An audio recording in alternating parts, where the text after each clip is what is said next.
بسم اللہ الرحمن الرحیم رب اشرح لی صدری ویسر لی امری واحلل عقدۃ من لسانی یفقہوا قولی۔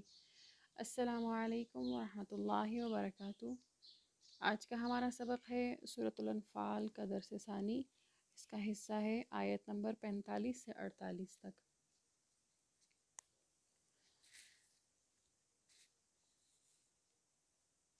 ان 5 آیات میں خاص طور پر مومنوں کے اوپر انعامات اور اس کے ساتھ ساتھ وہ کام جن کا جنگ میں کرنا چاہیے اور جن سے بچنا چاہیے ان کا حکم دیا گیا ہے، اور ساتھ یہ بتایا جا رہا ہے کہ جن لوگوں نے کوئی ایسے برے کام کیے جن کی وجہ سے ان کو دنیا میں سزا دی گئی تھی، تو تم ایسے کام مت کرنا ورنہ اللہ کا طریقہ تمہاری طرف بھی آ سکتا ہے۔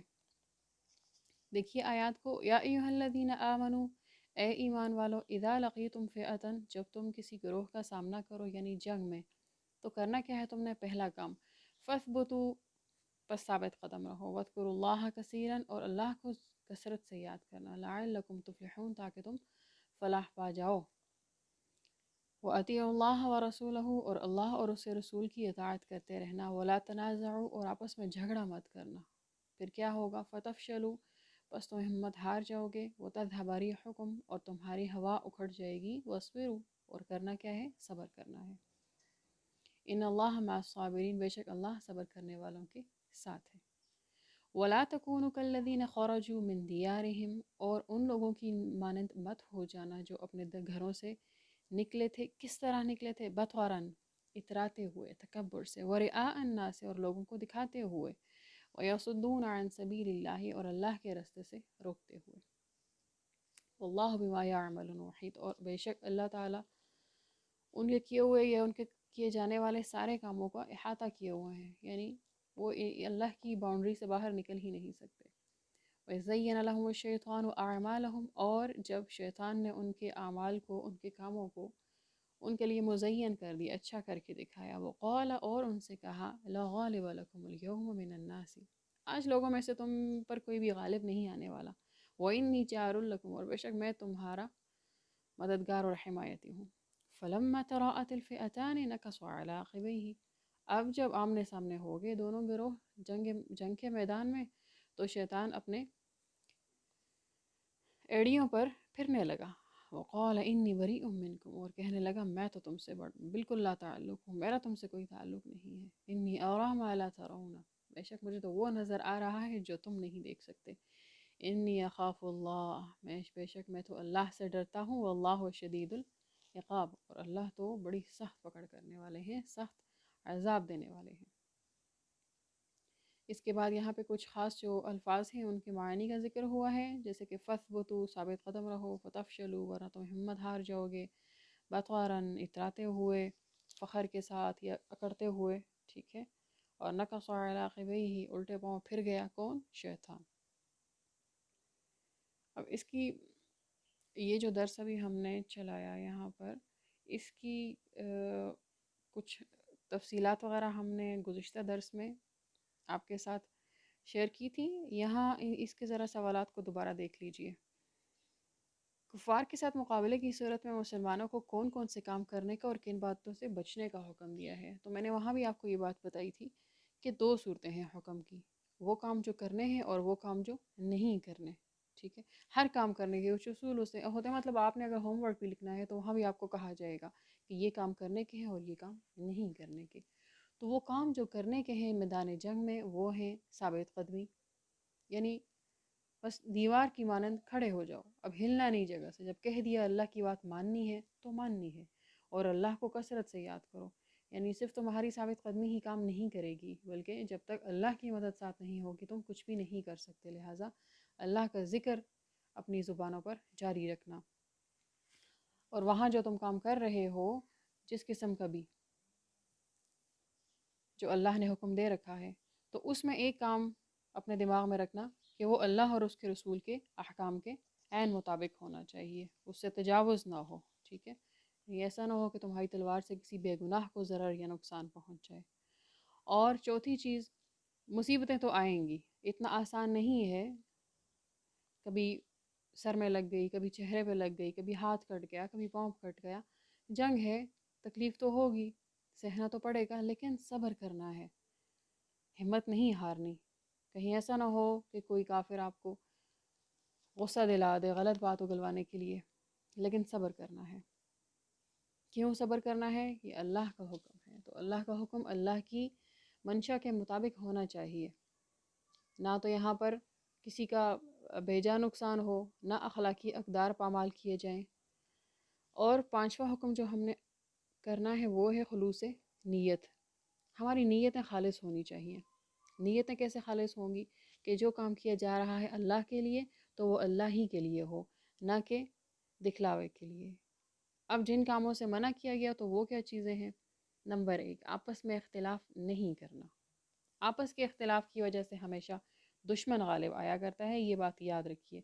اور جہاں پر بھی آپس میں ٹوٹ پھوٹ ہوئی تو وہاں دشمن غالب آیا اور انہوں نے نقصان پہنچایا. ٹھیک ہے. دوسرا حکم جو کام نہیں کرنے کا وہ ہے کہ میدان جنگ کی طرف اتراتے ہوئے اور تکبر کے ساتھ مت آنا، کیونکہ تم اپنی طاقت کی وجہ سے اپنے اسلحہ کے زور پر کچھ نہیں کر سکتے. جو کرنا ہے اللہ کی مرضی کے عین مطابق ہونا ہے، لہٰذا جو کوئی بھی پلاننگ کر کے آیا ہوا ہے تو وہ اس کو بھول جائے، کیونکہ ہوتا وہی ہے ٹرن جو اللہ کی منشا اور اللہ کی مرضی ہوتی ہے.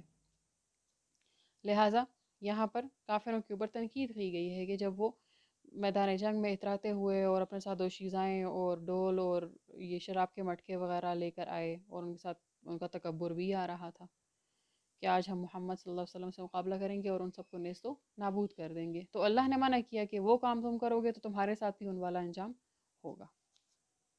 آخری بات کیا فرمائی؟ کہ دکھلاوا مت کرنا، کیونکہ دکھلاوا، ریا، یہ اللہ کو انتہائی ناپسند ہے. ہم نے اللہ کے لیے کام کرنا ہے تو نیت ہماری اللہ کے لیے ہو، بجائے اس کے کہ ہم کسی کو دکھانے کے لیے لمبے سجدے کر دیں.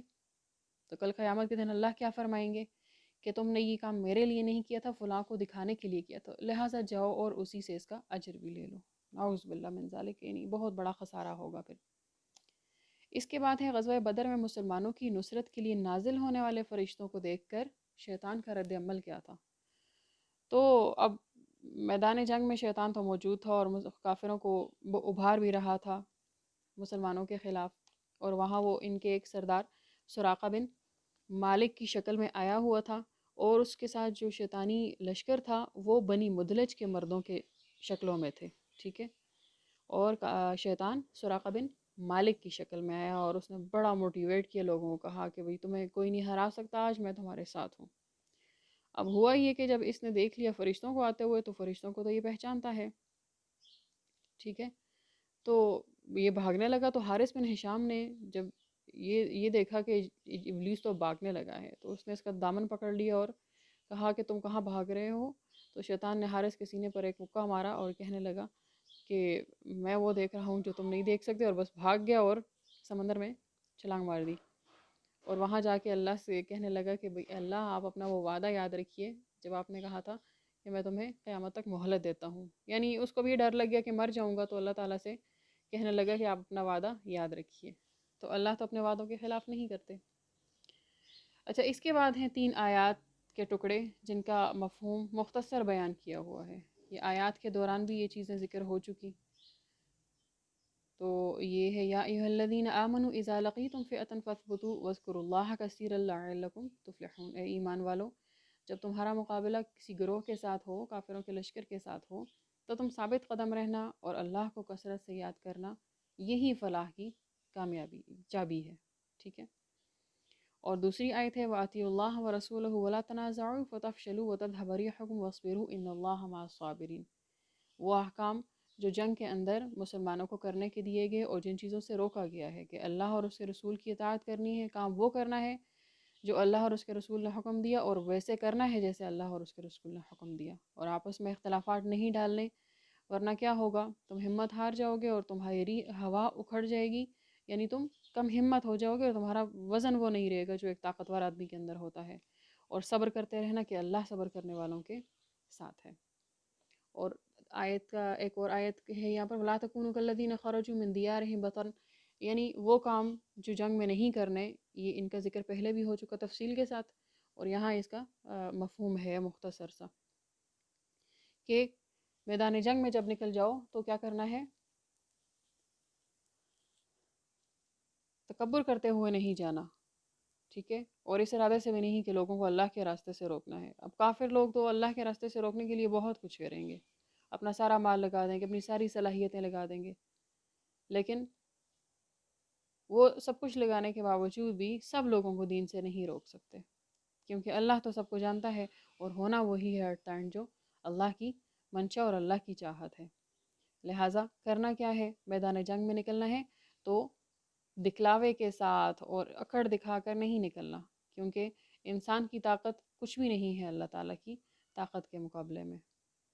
تو یہ کچھ اصول ہیں میدان جنگ کے بھی، اور ان کو عام زندگی میں بھی دیکھنا چاہیے کہ جہاں یہ ان کا امپلیمنٹیشن ہو سکتا ہے وہاں پر کیے جائیں۔ اللہ ہمیں سمجھنے کی اور عمل کی توفیق عطا فرمائے۔ سبحان ربک رب العزت عما یصفون وسلام علی المرسلین والحمد للہ رب العالمین۔